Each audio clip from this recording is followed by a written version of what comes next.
Hello armies, চলো প্রতি বছরের ন্যায় বিটিএস মেম্বার বিয়ের জন্মদিন কিভাবে উদযাপন করা হয় হাই বিল্ডিংয়ের পেছনে সেটাই ঘুরে ঘুরে দেখাবো তোমাদের, একটু বোঝানোর চেষ্টা করব।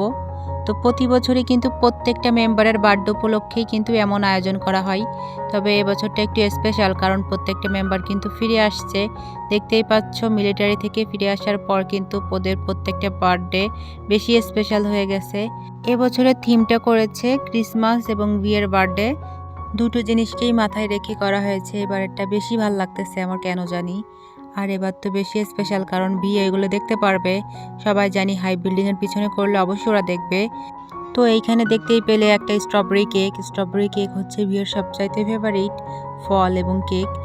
সাথে ইয়ন্তান বেবিকেও দেখতে পেয়েছো। ইয়ন্তান বেবি আমাদের পাশে নেই, মিস ইউ ইয়ন্তান বেবি। অবশ্যই কমেন্ট বক্সে জানিও তোমাদের কেমন লাগছে এই থিমটা। চলো একসাথে উইশ করি, many many happy birthday Kim দিয়ং।